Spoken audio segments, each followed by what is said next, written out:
तो स्वागत है आपका हमारे चैनल योगा एजुकेशन इंडिया में। विद्यार्थियों, आज इस वीडियो के माध्यम से आप क्रमशः 47, 48, 49, 50, 51 नंबर के सूत्रों को समझ सकेंगे, जो कि योग दर्शन समझ रहे हैं ना समाधिपाद से ही। और आज समाधिपाद पूरा कंप्लीट हो जाएगा। चलिए ध्यान से समझना। इसमें विद्यार्थियों समापन के प्रभाव बताया जाएगा और भी प्रत्यक्ष ज्ञान की बुद्धि आदि वगैरह के विषय में समझाऊंगी मैं आपको अभी। तो चलिए सबसे पहले सूत्र को समझते हैं। निर्विचार वैसारद्य अध्यात्म प्रसादः 47 नंबर का यह सूत्र है और इम्पॉर्टेंट भी है, इससे क्वेश्चन पूछे जा सकते हैं। तो चलिए सबसे पहले इसका अर्थ आप समझें। निर्विचार यानी चिंतन का समापन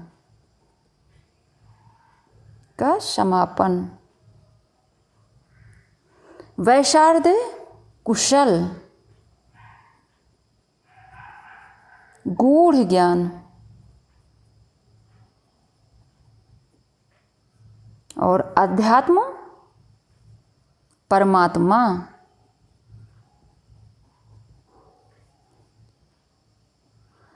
जो व्यक्ति आत्मा का रूप लेता है, ठीक, अर्थात जो व्यक्ति आत्मा का रूप लेता है। प्रसाद यानी स्पष्टता,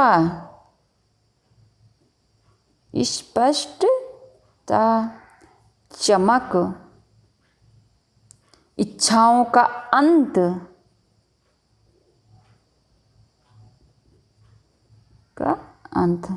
ठीक। अब इसको सबसे पहले एक लाइन में समझें। निर्विचार समाधि में अत्यंत प्रवीण हो जाने पर कौन साधक अध्यात्म का प्रसाद प्राप्त करता है। और इसको समझ लें। देखो, चिंतन के इस स्तर पर प्राप्त सिद्धि से आगे से साधक आगे से योग मार्ग पर आगे धीरे धीरे बढ़ता हुआ आ रहा है ना।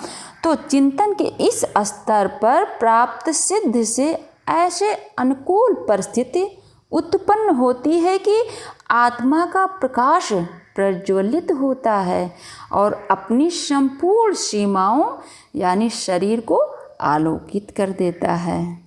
तो आपने अच्छे से समझ लिया होगा। उसके बाद का सूत्र ध्यान समझना। एक सभी सूत्र एक दूसरे में बंधे हुए हैं, यह ध्यान रखना। यानी अध्यात्म प्रसाद प्राप्त हो जाने पर योगी को जिस प्रकार की बुद्धि प्राप्त होती है, किस प्रकार की बुद्धि प्राप्त होती है, तो अगले सूत्र में समझे। ऋतम भरा तत्र प्रज्ञा 48 नंबर का सूत्र है। ऋतम भरा यानी सत्य की पुष्टि करना या आध्यात्मिक ज्ञान से पूर्ण, आध्यात्मिक ज्ञान से पूर्ण, तत्र उसमें प्रज्ञा बुद्धि या ज्ञान का प्रकोष्ठ,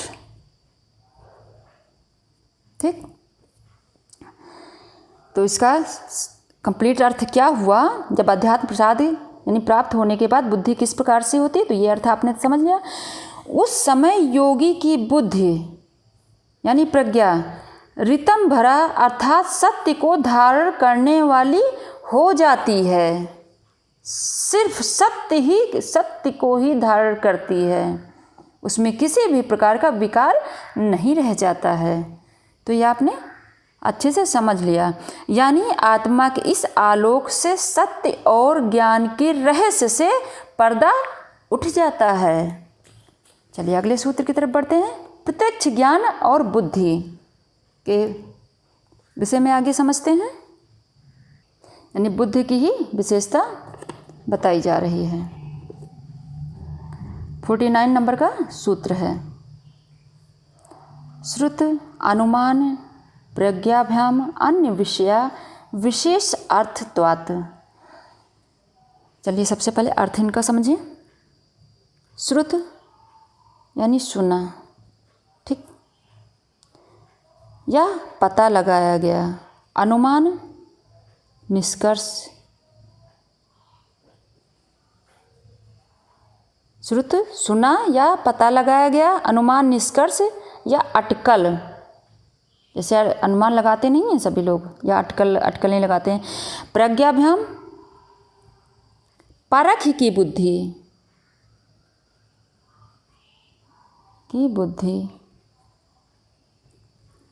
से। अन्य विषय अन्य वस्तु, विशेषः यानी विशिष्ट,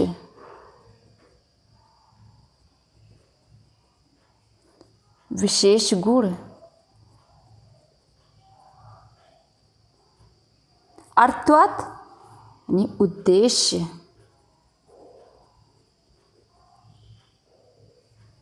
लक्ष्य, साध्य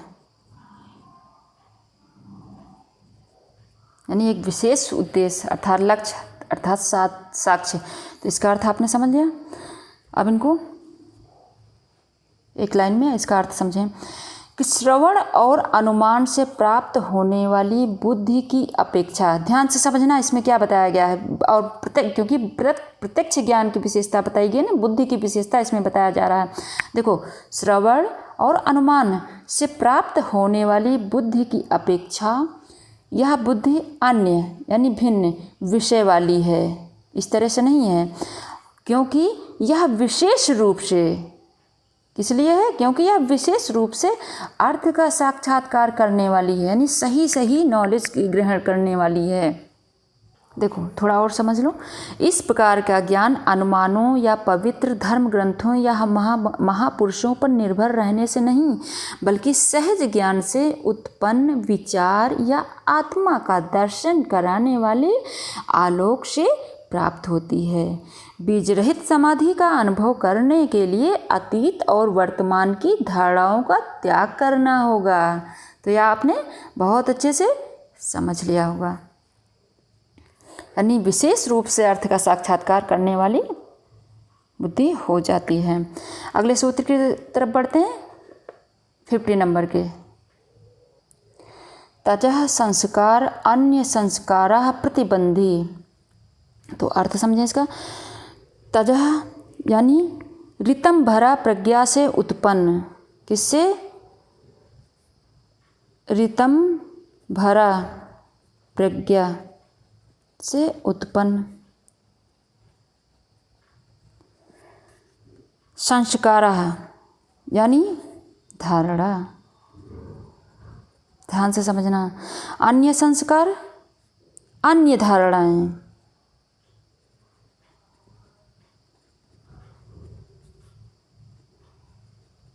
ठीक, और फिर या अन्य विचार या रूप, अन्य विचार भी कह सकते हैं क्योंकि विचारों से धारणाएं बनती हैं, या रूप, ठीक। प्रतिबंधी यानी विरोधाभासी,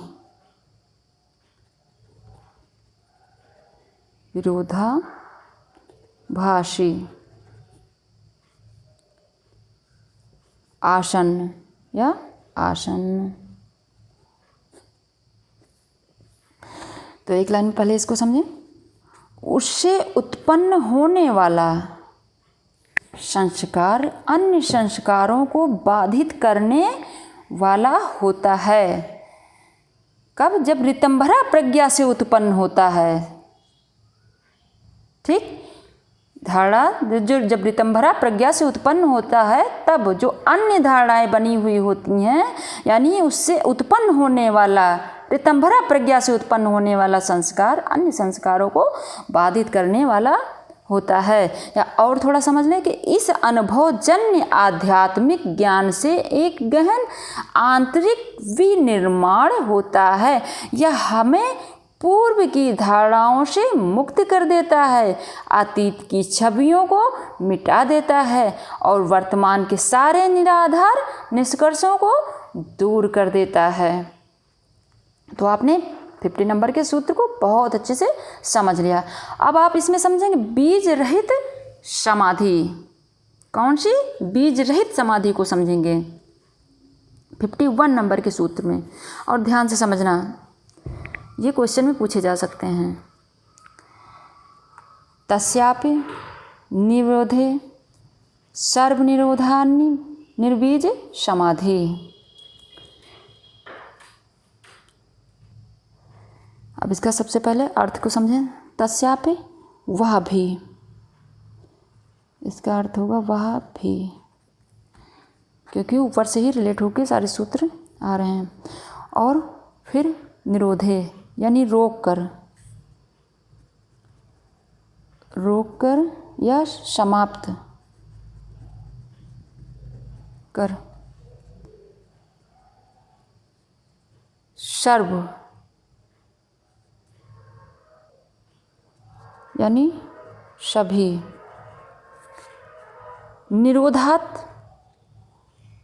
निरोधात माने दबाकर। निर्बीज बीज रहित।